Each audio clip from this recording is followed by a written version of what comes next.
Hello friends, my name is Kanika Rajput. Botany syllabus में virus topic चल रहा है। टॉपिक को आगे बढ़ाते हुए हम सबसे पहले अब बैक्टीरियोफेज को ले रहे हैं। बैक्टीरियोफेज एक एल टी ग्रेड की जो सिलेबस है उसमें एक अलग से टॉपिक दिया हुआ है बैक्टीरियोफेज वायरस के अंदर, है ना। तो हम लोगों ने पहले प्रीवियस जो लेक्चर है हमारा, हमने टीएमबी को फिनिश कर चुके हैं। तो टीएमबी जिसने नहीं देखा हो वो जाके अपना टीएमबी देख सकते हैं। तो अब हम लोग क्या कर रहे हैं, बैक्टीरियोफेज को आगे बढ़ा रहे हैं, ठीक है। अब चलिए फ्रेंड्स, बैक्टीरियोफेज को देखते हैं। बैक्टीरियोफेज क्या है? बैक्टीरियोफाज जो है हमारा, यानी जो बैक्टीरियो ईटर्स होते हैं उनको क्या कहा जाता है? बैक्टीरियोफाज कहा जाता है ना। बैक्टीरियो ईटर्स जो वायरस बैक्टीरिया को ईट करते हैं, तो उन्हीं को हम क्या कह रहे हैं? बैक्टीरियोफाज कह रहे हैं। तो उसी को ही कहा जा रहा है बैक्टीरियोफाज, यानी फाज का मतलब होता है खाने वाला, भक्षण करने वाला, है ना। तो उसको क्या बोल रहे हैं? फाज, यानी बैक्टीरियो को भक्षण करने वाला। तो उसको क्या कहेंगे? बैक्टीरियोफाज कहेंगे। तो इसको डिस्कवर किसने किया था? What 1915 and highly discovered certain virus which infect bacteria and these are known as bacteriophage और phages, ठीक है। सो फ्रेंड्स, हम लोग देखते हैं इसके अंदर जितनी भी नॉलेज दी गई है ए वन बाई वन करके, सभी इंफॉर्मेशंस बहुत ज़्यादा इंपॉर्टेंट है और सभी से क्वेश्चंस बने हुए हैं, सभी टॉपिक से। और ज़्यादा से ज़्यादा मैंने टॉपिक को इसके अंदर कवर करने की कोशिश की गई है। तो इसके अंदर देखते हैं, देखिए क्या है। सी वाटर कैन होल्ड 100 मिलियन बैक्टीरियोफाजेस पर ml। 1 ml पर ml का मतलब होता है 1 ml के अंदर आपके क्या होता है? इतने मिलियन बैक्टीरियोफाजेस प्रेजेंट होंगे। सी वाटर कैसा होता है? सी वाटर सबको पता है, समुद्र का पानी खारा होता है। तो जो हम लोगों ने अगर खारा पानी हम लोगों ने लिया है सी वाटर, तो उसके अंदर तभी तो बोलते हैं कि ना कि वो पीने लायक नहीं होता है। आरओ का वाटर क्या होता है? वो पीने लायक होता है। बिस्लरी का वाटर होता है वो पीने लायक होता है। जो आरओ का वाटर यानी खारा पानी है उसको पीने लायक नहीं होता है। तो इसमें क्या होता है कि वो इसलिए नहीं होता है क्योंकि उसके अंदर बहुत सारे जर्म्स होते हैं, बैक्टीरियोफाजेस प्रेजेंट होते हैं, उसके अंदर बैक्टीरियाज प्रेजेंट होते हैं। तो अभी क्या है कि इसके अंदर जो ये है 1 ml को अगर हम लोगों ने एक बॉटल के अंदर हम लोगों ने लिया है, कैप्चर किया है, तो हम लोग क्या करते हैं? इलेक्ट्रॉन माइक्रोस्कोप से हम देखने में पता लगता है कि इतने हमारे पास में क्या है कि हमारे पास में बैक्टीरियोफाजेस प्रेजेंट होते हैं। तो सभी टॉपिक के सभी पॉइंट्स जो हैं वो इंपॉर्टेंट है। अगर किसी को स्क्रीनशॉट लेना है वो स्क्रीनशॉट ले सकता है और इसके अंदर अपनी तैयारी को आगे बढ़ा सकता है। तो देखिए अब क्या है, स्ट्रक्चर्स के बारे में देखते हैं। हमारे पास में स्क्रीन में हमें देख रहा होगा कि ना कि बैक्टीरियो का जो स्ट्रक्चर है वो हम लोगों के पास में अवेलेबल है, स्क्रीन पे हमें दिख रहा होगा। तो उसको बहुत अच्छे से डिटेल नॉलेज की गई है बैक्टीरियोफाजेस के बारे में। तो देखिए इसके अंदर क्या होता है, आपका जो स्ट्रक्चर है बैक्टीरियोफाजेस किस किस से मिलकर बना होता है। बैक्टीरियोफाजेस जो मेनली होता है वो हेड रीजन से बना होता है। Head region, first of all head region से बना होता है और टेल रीजन से बना होता है, ठीक है। जो उसका जो स्ट्रक्चर होता है वो हेड से है और टेल से है, टेल से है। और उसके बाद में क्या है कि इसकी आपको जो स्ट्रक्चर दिख रही होगी वो क्या है? टैडपोल लाइक स्ट्रक्चर है। कैसी है स्ट्रक्चर भाई? Tadpole like structure. कभी कभी पूछ लेता है कैसी स्ट्रक्चर होती है? टैडपोल लाइक स्ट्रक्चर है। जैसे टीएमबी का पूछ लेता है, रोड लाइक स्ट्रक्चर है ना। और जो बैक्टीरियोफाजेस है वो कैसा है? टैडपोल लाइक स्ट्रक्चर है, टैडपोल लाइक स्ट्रक्चर है। और इसके अंदर जो सिमेट्री होती है वह हेक्सागोनल सिमेट्री होती है। सिमेट्री कैसी है भाई? हेक्सागोनल सिमेट्री है। अब इसके अंदर देखते हैं हेड रीजन और टेल रीजन। जो हेड रीजन है आपका, उसके अंदर आपका क्या होता है? डीएनए आपका कवर्ड होता है विथ प्रोटीन कोड। डीएनए आपका कवर्ड होता है विथ प्रोटीन कोड। कैसे? न्यूक्लिक एसिड जर्नली आपका क्या होगा? डीएनए होगा। जर्नली क्या होगा? डीएनए होगा। और जो आपका टेल रीजन हो गया वो आपका कैसे जुड़ा होगा? वो कॉलर से और आपका नेक से जुड़ा हुआ है, नेक रीजन से आपका जुड़ा हुआ है। और जो आपके एंड में, जो टेल के एंड में आप टेल प्लेट देखते हैं। टेल प्लेट क्या होता है? टेल प्लेट आपकी वो अबाउट 200 एंगस्ट्रॉन्ग थिक होती है। कितनी होगी? 200 एंगस्ट्रॉन्ग। क्या होता है भाई? 200 एंगस्ट्रॉन्ग थिक होगी। क्या होगी भाई? थिक होगी। ये जो हमें इतनी ज़्यादा पतली पतली दिखाई देती है वो इतनी एंगस्ट्रॉम हमें क्या होता है? थिक होती है भाई, ठीक है। अब इसमें क्या होता है? ये जो टेल फाइबर्स है वो कितने हैं? इसकी कभी कभी क्वांटिटी पूछ लेता है कितनी है भाई? 7 है, 8 है, कभी 10 पूछ लेगा, कभी कुछ पूछ लेगा। तो इसके अंदर कितनी है? 6 टेल फाइबर्स। कितने होते हैं? 6 टेल फाइबर्स होते हैं। टेल फाइबर्स कितने होंगे? 6 टेल फाइबर्स होते हैं। इसकी सिमेट्री कुछ ज़्यादा इतनी लंबी चौड़ी नहीं है। तो इसके अंदर सिर्फ 2 रीजन से मिलकर बना होता है, एक हेड रीजन से बना होता है, टेल रीजन से। जो टेल है वो हेड रीजन से कनेक्ट होगा कॉलर और नेक से। यानी सबसे पहले हमारे पास में क्या होता है? कॉलर। जो आप शर्ट वगैरह का कॉलर देखते हैं वो किससे कनेक्ट होती है भाई? वो पूरे हेड रीजन से कनेक्ट होती है। तो जो कॉलर है फिर उसके बाद में फिर आपका आता है कि नेक रीजन आता है, फिर उसके बाद में आपका टेल रीजन आता है और सबसे लास्ट में आपके टेल फाइबर्स आते हैं। उसकी क्वांटिटी होती है 6। नेक्स्ट देखते हैं, आगे देखते हैं। तो जो हमारे पास में हेड रीजन है, हमारे पास में जो हेड होता है वो क्या होता है? Prism. Head is a prism like hexagonal, hexagonal symmetry मैंने आपको बताई है, प्रिज्म लाइक हेक्सागोनल सिमेट्री होती है। इसकी जो लेंथ होती है वो 950 एंगस्ट्रॉन्ग होगी और जो ब्रीथ यानी चौड़ाई होगी वो कितनी होगी 650 एंगस्ट्रॉन्ग होती है। लेंथ इसकी आपकी दिख रही होगी, लेंथ क्या होता है, लेंथ लंबाई इस टाइप में, और जो ब्रीथ होती है वो आपकी इस टाइप में, ठीक है। तो इसमें क्या होगा कि आपका, हाँ, तो देखिए लेंथ जो क्या होती है, लेंथ होती है आपकी 950 एंगस्ट्रॉन्ग और जो ब्रीथ होती है यानी चौड़ाई होगी वो 650 एंगस्ट्रॉन्ग होगी। Tail is a 950 angstrom is length and joint to the head by the neck and collar region, ठीक है, neck and collar region. At the end of tail, at the end of tail end plate, जिसे हम end plate कह रहे हैं, किसे क्या कह रहे हैं हम लोग, एंड प्लेट कर रहे हैं। End plate is present to which 6 tail fibre are attached, each is 1500 angstrom is in length, क्या होता है 1500 एंगस्ट्रॉन्ग इन लेंथ। देन उसके बाद में देखते हैं type of the bacteriophages, type of the bacteriophages, कितने टाइप के बैक्टीरियोफाजेस होते हैं। तो देखिए बैक्टीरियोफाजेस हमारे पास में क्या होता है, बैक्टीरियोफाजेस दो टाइप के होते हैं। बैक्टीरियोफाजेस दो टाइप के होंगे, कितने टाइप के होंगे भाई, दो टाइप के होंगे बैक्टीरियोफाजेस। एक होता है कि आपका नॉन वायरुलेंट होगा, नॉन वायरुलेंट प्रोफेजेस होगा, प्रोफेजेस और नॉन वायरुलेंट, जो कि नॉन लाइटिक होगा। इसमें क्या होता है कि आपका प्रोफेजेस और नॉन वायरुलेंट। अब इसमें सेकंड क्या है आपका, वायरुलेंट और वायरुलेंट फेजेस। सेकंड क्या है, वायरुलेंट फेजेस।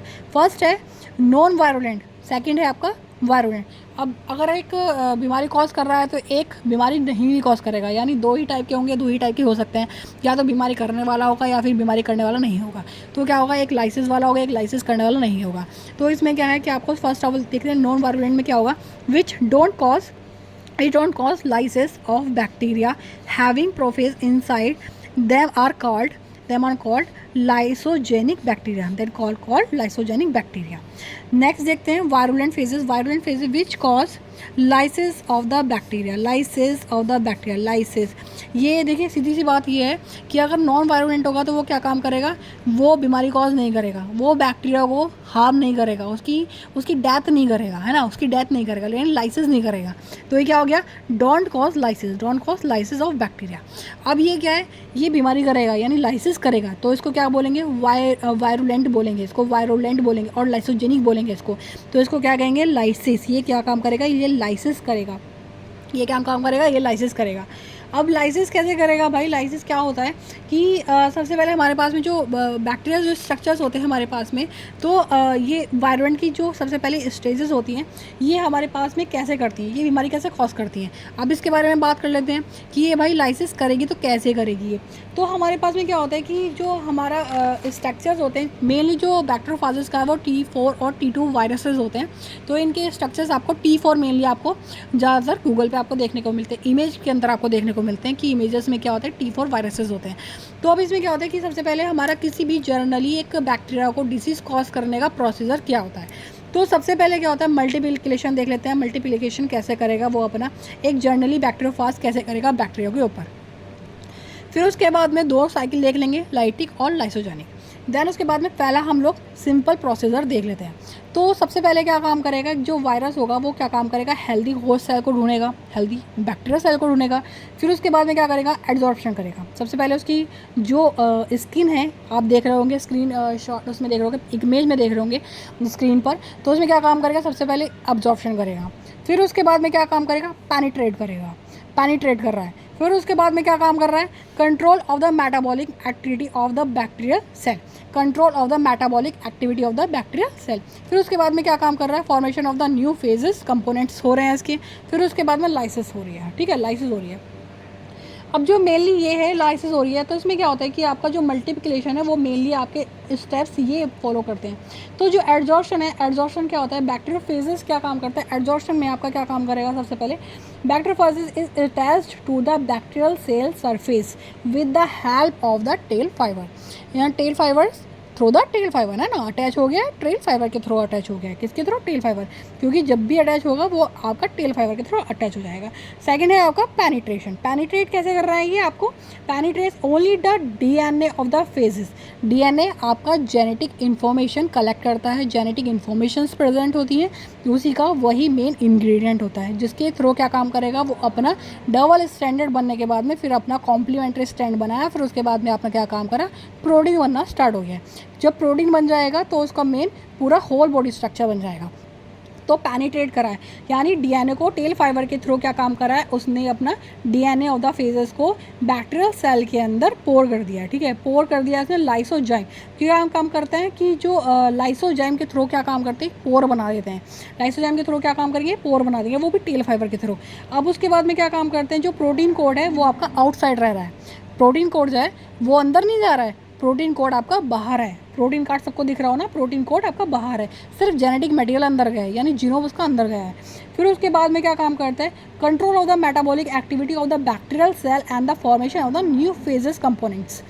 तो इसमें क्या काम करता है आपका, बैक्टीरियोफेजेस आपके 15 से 20 मिनट इस प्रोसेस को लगते हैं। इस प्रोसेस को करने में कितना टाइम लग रहा है भाई, इस प्रोसेस को करने में 15 से 20 मिनट का ये टाइम टेकिंग प्रोसेस है, 15 से 20 मिनट, यानी 20 मिनट में आपका क्या काम कर रहा है, न्यू प्रोजेनी बनने स्टार्ट हो रही है, न्यू प्रोजेनी बन जाएगी आपकी। और अगर 20 मिनट के अंदर अंदर न्यू प्रोजेनी स्टार्ट नहीं होती तो वो अलग हो जाता है। ठीक है, अलग होना ही होना है 20 मिनट के अंदर। अब उसमें क्या होता है कि आपका लाइसिस हो जाता है, फिर उसके बाद में आपका ये कंपोनेंट्स बन गए हैं, फिर उसके बाद में आपका काम कर रहा है, प्रोजीनी बन गए, फिर उसके बाद में ये अटैच हो गए हैं प्रोटीन फाइबर्स की तरह, यानी जो होस्ट का जो जेनेटिक मटेरियल है, क्रोमोसोम्स है, वो आपके फेजेस के जेनेटिक मटेरियल के साथ में अटैच हो चुका है। फिर उसके बाद में आपका क्या काम करता है, ये लाइसिस होना है, क्योंकि इसको अलग होना है इसको, तो क्या काम कर रहा है ये, इसकी अब ये बाहर कैसे आएगा, बाहर ये आएगा जब तक ये होस्ट की सेल को ब्रेक नहीं कर देगा तब तक ये बाहर नहीं आ पाएगा। तो ये सेल को ब्रेक करता है, फिर उसके बाद में ये सेल को बाहर आ जाए। अब देख लेते हैं इसका लाइटिक और लाइसोजेनिक साइकिल। अब ये दो फेजेस हैं जब आपको टाइपिक बताए गए हैं, तो लाइसोजेनिक और लाइटिक साइकिल। तो इसमें देख लेते हैं कि लाइटिक साइकिल कैसे काम करता है और लाइसोजेनिक साइकिल कैसे काम करती है। तो जो लाइटिक साइकिल है आपकी, जो लाइटिक साइकिल होती है वो आपकी सबसे पहले क्या काम करती है, सबका मेन प्रोसेसर यही होता है, एब्जॉर्प्शन करना है। एब्जॉर्प्शन किया, फिर उसके बाद में आपका पैनिट्रेट किया है, पैनिट्रेट करने के बाद में आपका क्या काम करे, डीएनए को क्या काम कर रहा है, डीएनए को इंजेक्ट कर दिया, डीएनए को क्या काम कर दिया, इंजेक्ट कर दिया है।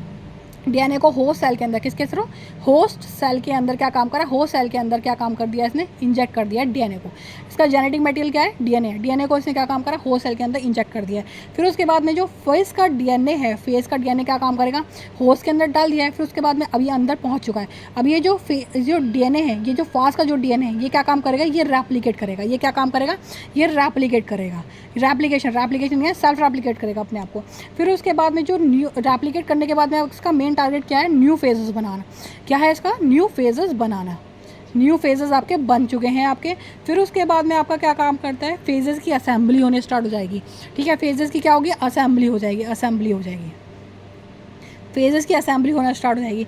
फिर उसके बाद में क्या होगा, आपकी जो होस्ट सेल है, फिर उसके बाद में आपके क्या काम करेगा, लाइसिस हो जाएगी। ये सेल जो है वो ब्रेक हो जाएगी। जो सेल है, होस्ट की जो सेल है, होस्ट की जो सेल है वो आपकी क्या होगी कि लाइसिस हो जाएगी, लाइसिस हो जाएगी, यानी ब्रेक हो जाएगी, ब्रेक होगी। फिर उसके बाद में क्या होगा, न्यू प्रोजेनिस, ये आपकी क्या होगी, बाहर निकल के आ जाएंगी। फिर आपका सेकंड देखते हैं लाइसोजेनिक साइकिल। लाइसोजेनिक साइकिल में आपका देखते हैं ये जो प्रोसीजर है वो सेम प्रोसेस है दोनों के बीच में। एडजॉर्प्शन करेगा, फिर उसके बाद पेनिट्रेट करेगा, फिर उसके बाद में होस्ट जीनोम आएगा। होस्ट जीनोम आने के बाद में क्या काम करेगा, इसमें आपका कुछ नहीं होता, सेल लाइसिस नहीं होती है। उसके बाद में आपका क्या होता है, आपका सेल डिवीज़न होता है। इसके अंदर मेन प्रोसेसर आपका सेल डिवीज़न। इसमें याद रखने वाली बात है कि इसके अंदर सेल डिवीज़न होता है। ठीक है, सेल डिवीज़न होने के बाद में ये दो सेल्स अपनी आपस में बन जाती है। 20 मिनट के अंदर अंदर क्या होता है कि दो सेल अपनी आपस में न्यू फेजेस बना दिए हैं इसने लाइसोजेनिक के अंदर। और ये जो अलग होता है, ये आपका कैसे अलग होगा, ये आपका जो एनवायरमेंटल सिग्नल्स होते हैं उसके थ्रू क्या काम करते हैं, ये अलग हो जाते हैं। और कभी कभी क्या होता है कि इसमें सेल भी ब्रेक होती है, कभी कभी इसके अंदर सेल भी ब्रेक होती है। तो जो लाइफ साइकिल है वो तो बैक्टीरिया है, बैक्टीरिया का है। सबसे पहले बैक्टीरिया का यही काम है, उसका मेन टारगेट यही होता है कि मेन टारगेट भाई क्या है, उसका मेन टारगेट कि उसको न्यू फेजेस बनाने हैं। होस्ट सेल से उसको क्या काम कर रहा है, एक हेल्दी उसने होस्ट सेल ले ली है, फिर उसके बाद में उसने अपना पेनिट्रेट किया है, अटैचमेंट किया है, वायरल जीनोम का होस्ट के अंदर पहुंचा दिया है, उसने अटैच कर दिया है, वो भी टेल फाइबर के थ्रू। ठीक है, वो एक पोर्ट जनरेट किया है, पोर्ट जनरेट करने के बाद उसने अपना जीनोम उसने एंटर करा दिया। एंटर कराने के बाद में क्या काम करा है, उसने होस्ट सेल के अंदर एंटर करा दिया। फिर उसके बाद में डीएनए को, बैक्टीरियल का जो क्रोमोसोम है वो आपको ग्रीन पेन से अलग दिख रहा होगा, वो आपका ग्रीन से अलग दिख रहा होगा, और जो आपका अलग है वायरल का जो जीनोम है वो आपको अलग दिख रहा होगा। तो ये जो दोनों के जो जीनोम होते हैं ना, होस्ट सेल का जीनोम और जो फेजेस का जो जीनोम है, वो दोनों आपस में क्या काम करते हैं, वो सबसे पहले जो होस्ट का जो जीनोम होता है वो क्रोमोसोम होता है वो ब्रेक होता है। ब्रेक होने के बाद में डिग्रेडेशन होता है। डिग्रेडेशन होने के बाद में क्या होगा, ये रेप्लिकेशन करेगा। Replication of the viral genome होगा। फिर उसके बाद में प्रोटीन सिंथेसाइजिंग होगी। फिर उसके बाद में क्या होगा, असेंबली होगी। फिर उसके बाद में आपका क्या होगा कि डेथ हो जाएगी। फिर उसके बाद में जो सेल की यानी होस्ट सेल मेनली आपका मरना ही मरना तय है बेचारे का, है ना। तो होस्ट सेल आपका क्या होगा कि मरेगा नहीं तो बेचारे की सेल कैसे टूटेगी, ब्रस्ट होएगी तभी तो वो मरेगा, मर जाएगा बेचारा। फिर उसके बाद में अपना जो वायरस है वो अपना पूरा अपना उसने अपना बना दिया है अपना हेड मतलब उसने अपना हेक्सागोनल अपनी प्रॉपर्टी सिंथेसाइज कर ली है उसने, पूरा जीनोम के साथ में प्रोटीन कर लिया है उसने, अपने सिंथेसाइज कर लिया है। फिर उसके बाद में अपना क्या काम करा है, न्यू सेल्स को ढूंढना स्टार्ट करा है ना। न्यू सेल्स ढूंढेंगे, फिर उसके बाद में फिर दोबारा यही साइकिल होती रहेगी, है ना। तो ये साइकिल अपनी हर 20 मिनट्स के बाद में स्टार्ट हो जाती है ये। तो इसमें क्या होता है कि फ्रेंड्स अब छोटे छोटे टॉपिक्स बचे हुए हैं, जैसे कि वायरस है, प्रियोन्स है, ये आपके नेक्स्ट वीडियो के अंदर कवर करे जाएंगे। ये वीडियो अगर आपको समझ में आती है बहुत अच्छे से, ये डिटेल नॉलेज है, जिसको स्क्रीनशॉट लेना है वो अपना स्क्रीनशॉट ले सकते हैं। बहुत अच्छे से आपको इन्फॉर्मेशन दी गई है और बहुत लिमिटेड और बहुत अच्छी इन्फॉर्मेशन दी गई है इसके अंदर। तो जिसको ये वीडियो पसंद आती है प्लीज़ लाइक करिए, सब्सक्राइब करिए और मेरे चैनल को सब्सक्राइब करिए। और फिर फॉर देखिए इसमें क्या है कि वीडियोस जो है ना वो आपको बन रही हैं और आपको अच्छी लग रही है ना वीडियोस, तो सपोर्ट करना बहुत ज़रूरी होता है, ताकि दूसरों को पता लगे कि हाँ कि ठीक है वीडियो, है ना, कि वीडियो आपके लिए अच्छी है और आपके लिए इन्फॉर्मेशन गेटिंग है। तो ये जो वीडियोस हैं बहुत अच्छे से बहुत सारी इन्फॉर्मेशन को कलेक्ट करके लिया गया है, बहुत सारी इन्फॉर्मेशन को। तो नेक्स्ट वीडियो के अंदर हम लोग PYQs भी स्टार्ट करेंगे और हम लोग जो छोटे मोटे टॉपिक्स हैं उनको भी कवर करेंगे। सो थैंक यू फ्रेंड्स, और वीडियो को देखते रहिए और मस्ती से रहिए, ठीक है। Thank you very much.